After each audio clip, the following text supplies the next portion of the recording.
What's up, YouTube? Welcome back to my channel. This is Trimix6, and of course you guys have been following me and I appreciate that. So today we're going to be discussing wire harnesses for your LS swap. So right here we got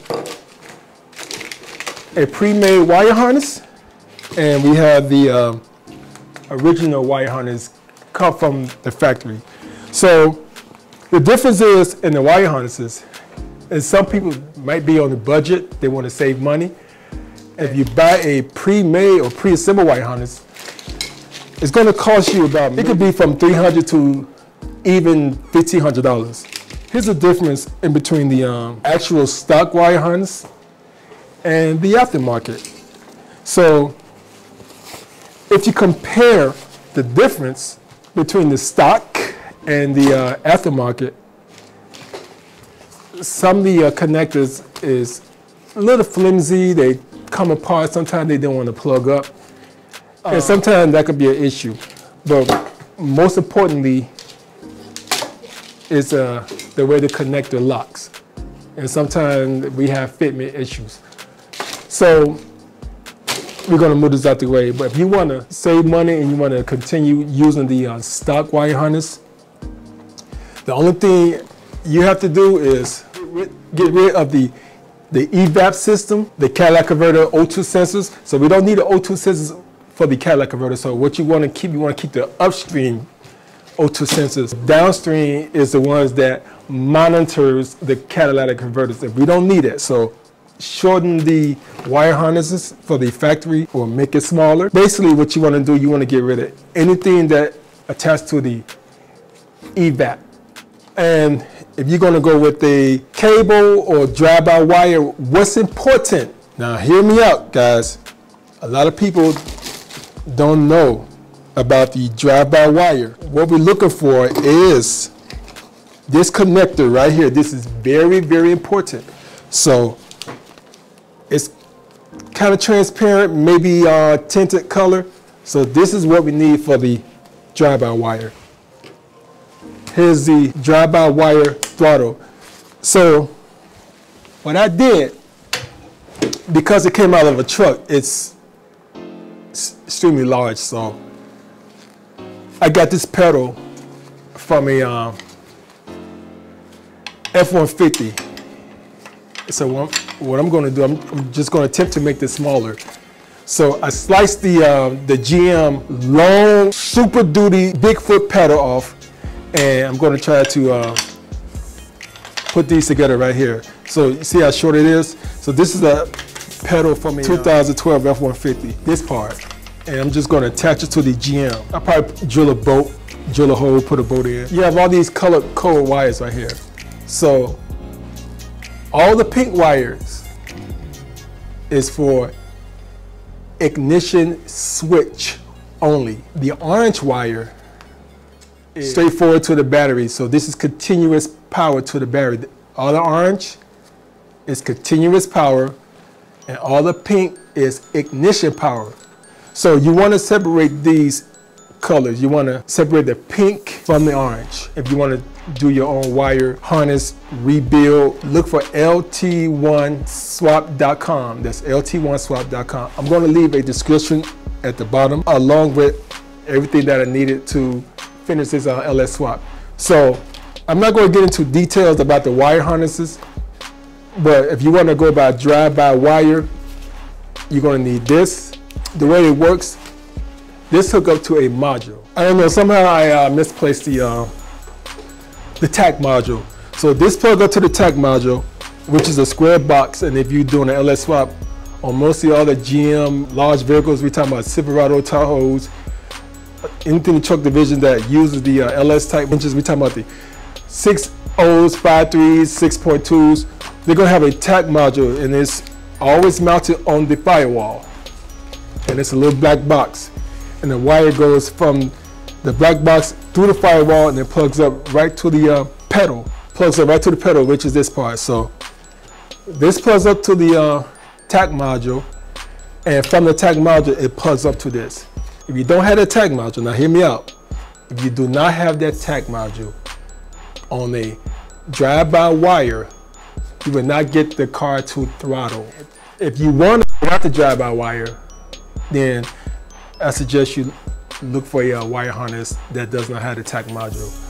And if you cannot find that, then you can always get the PCM reprogrammed to remove that system out of there. So what I did, I took a PCM, and I'm going to leave a description down the link of who I sent mine to. I was able to find a reflash for 60 bucks. So normally I send a guy like 4 or 5 at a time. You can find them on eBay. I don't know the information, but I will leave the name down at the bottom. So we're gonna put this on the side. And what you guys need for the LS swap, very important. And I do have a power probe, but you're gonna need this. You're gonna need this. You could get this on Amazon, and this comes in so unorganized today. So this is the alligator clips. So you're gonna need this. You're gonna need this heat shrink. This is very important.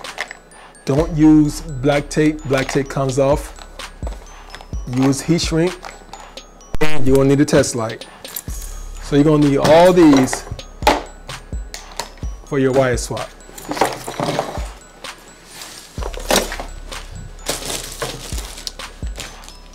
For the fuel system, this is a quick connect. I think it's an AN, let me see.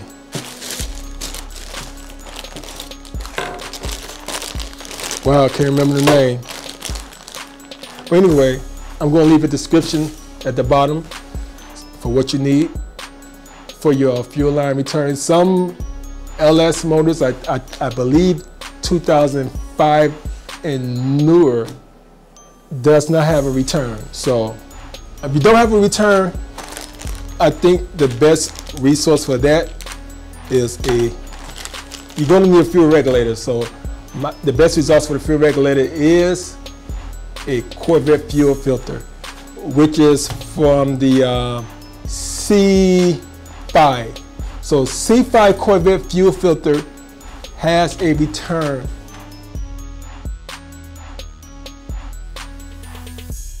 As a matter of fact, you could return the fuel. You could use the fuel line that runs from the fuel rail to the fuel filter, and then from that fuel filter it runs right to the tank. So that would be your return on a LS motor that has only a stop. So some come with a fuel line return. If you have a fuel line return, then yeah, you're gonna have to run a fuel line back to the gas tank. But if it does not have a fuel line return, then you're gonna need that fuel filter. I'm gonna leave a description for that. Fuel line. Get the braided fuel line for best results. You wanna save some money, go on Amazon. It's very inexpensive. So you don't have to spend a lot of money on this fuel line. So I got this from Amazon. So we're gonna put that aside. Very important is your fuel. So on the aftermarket, or the pre-assemble, which is very easy. You have $300 to $1,500 in your budget for the wire harness, then yeah, that's your best bet. When I first started the LS swap, I used the wire harness from the actual vehicle that the engine came out of, or the donor. The only problem is so much wire. And if you're gonna use the original wire harness, always get a fuse box. So what I did, I went on eBay and I found this fuse box. And because of two relays, one relay is for the fan and the other is for the fuel pump. I suggest that you go on lt1swap.com. But if you're gonna rebuild your wire harness, your stock wire harness, always use the fuse box. Oh, by the way, some of these colors come blue and green. or red and green. But anyway, okay, here's the difference. For those that does not know, if you notice the color on the PCM connector, they both blue, but you notice one is on this side is green and this one's red. Reason why is the green is for drive-by-wire. So if you find a green connector or a green PCM connector with the blue, and if it has the green is drive-by-wire. Now, the red is drive-by cable. So that's the difference. So if you find a wire harness that has the green, it is drive-by wire. And the one that's red is the first style, is drive-by cable. So keep that in mind. So now, what's important is the oil pan and how it sits in the car. So if you have a G body and you decide to use a truck style oil pan, it's going to hang down almost to the concrete. So you don't want to be driving down the street, city of Chicago, pothole, manhole. You push your oil. Now all your hard work, labor, hours, and time and money that you put into this LS swap, it's wasted. So the oil pan part number 1262461. You can actually buy this from the GM dealership. It is called muscle car oil pan. I found this oil pan on Amazon, and I actually saved like $60. And it comes with the wind disc tray, it comes with a dipstick, and it comes with all the bolts. The oil filter goes right here, so you don't have to worry about remounting the oil filter because it's already on this oil pan. So that what makes this oil pan great for your bang. You get more bang for the buck. A lot of people like to use the I think the Holly, but Holly does not come with all the accessories, so you're still gonna have to go out and buy other parts for the Holly oil pan. And the Holly oil pan, I believe, is like $400. But this is right here. This oil pan is under $200. I think I paid $170, maybe $160.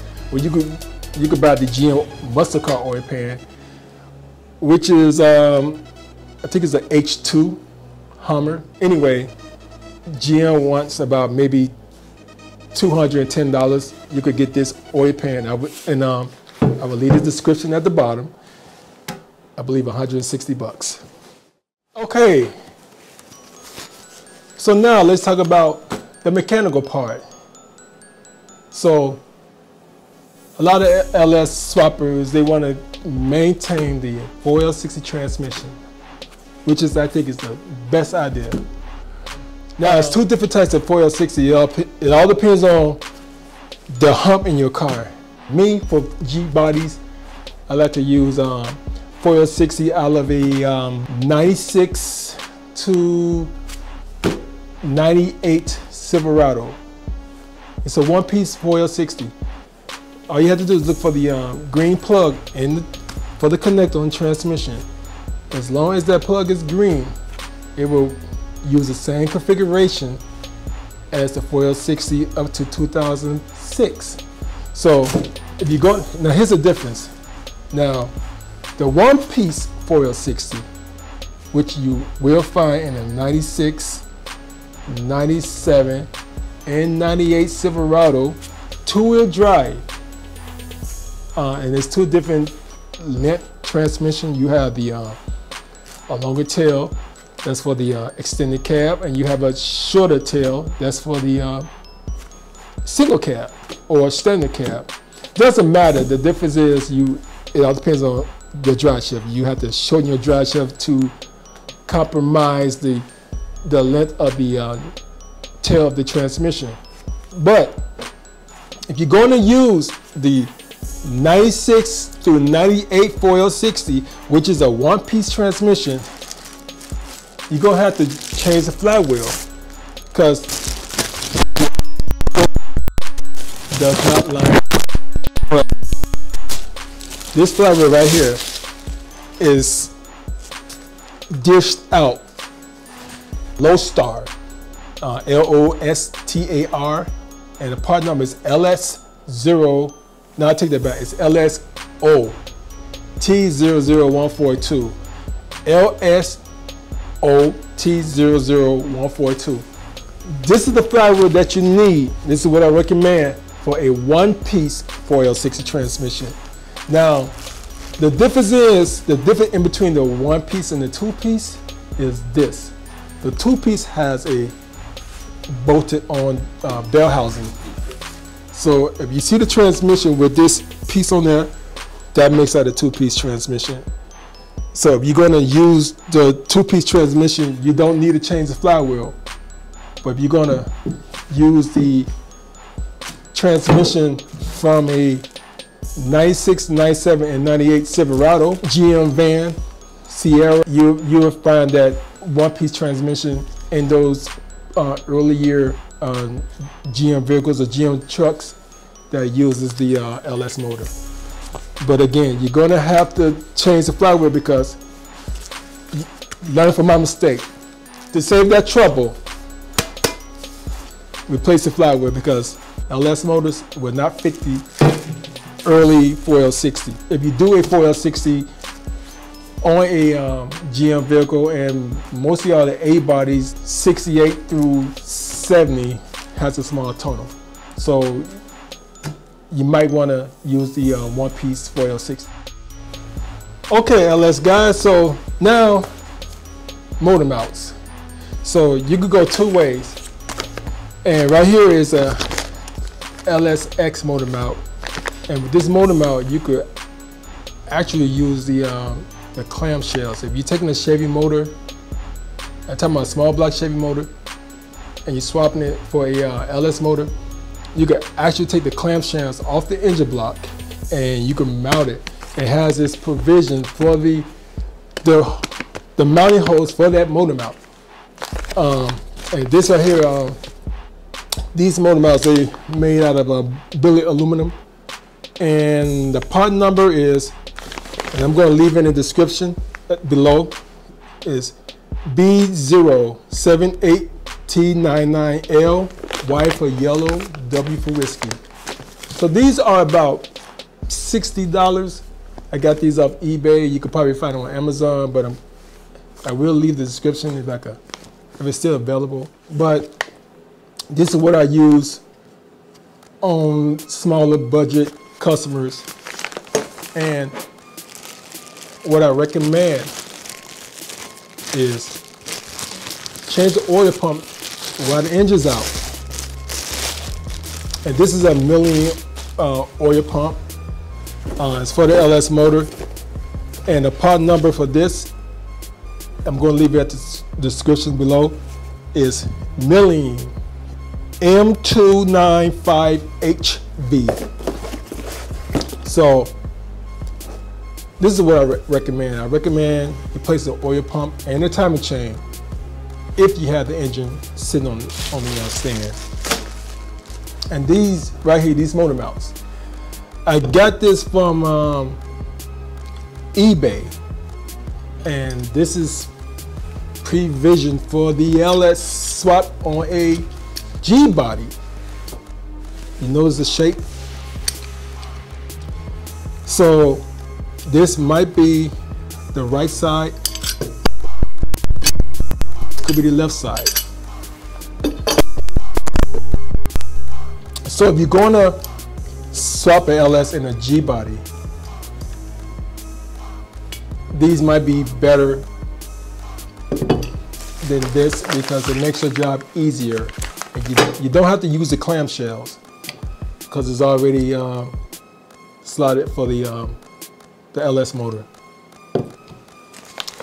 So I haven't tried these yet. I'm doing a Cutlass, 86 Cutlass or 85 Cutlass, and you'll see that in my part 1.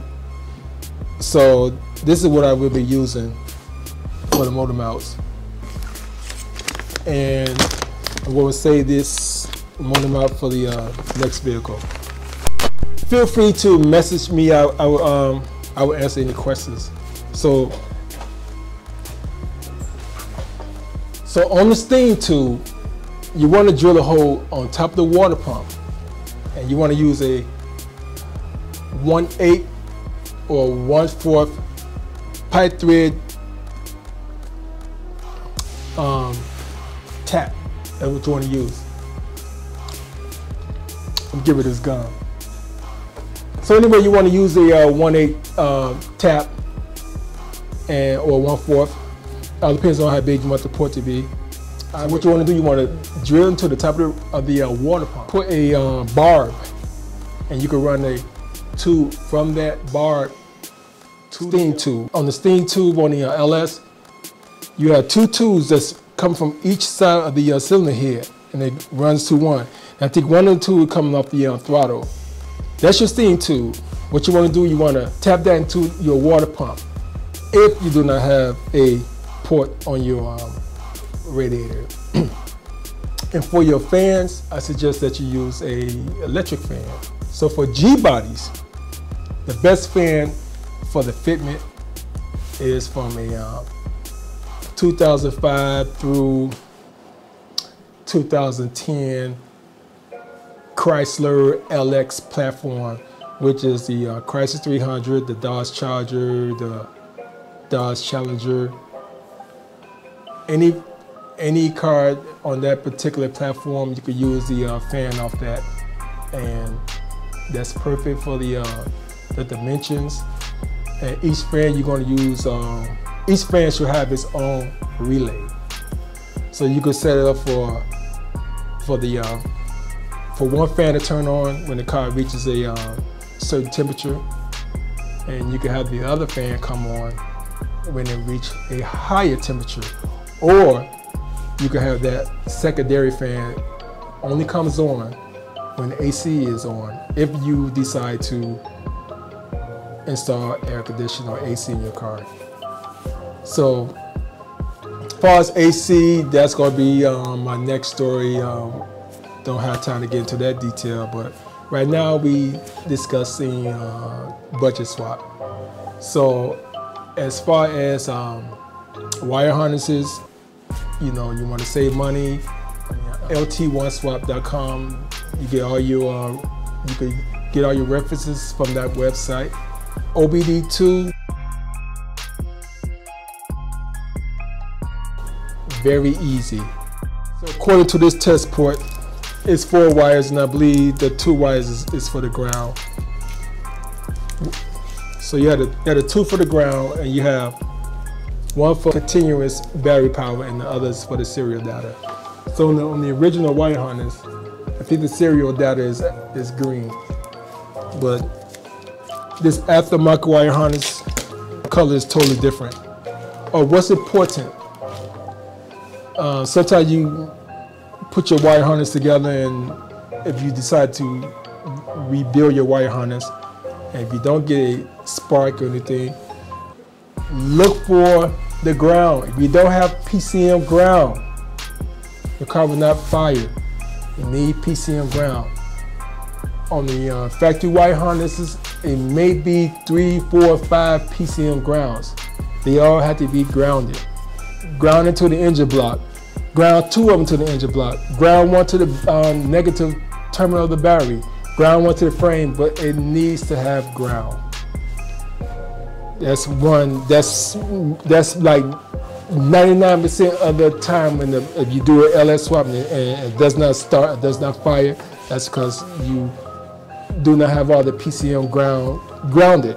The ground strap has to be grounded, and it's always black. And make sure all your pink wire go to your switch ignition. There's key on, ignition on, engine run or engine off. That's the only time you need is pink. So when they turn the switch off, that pink should go off too. And we talking about the factory wire harness.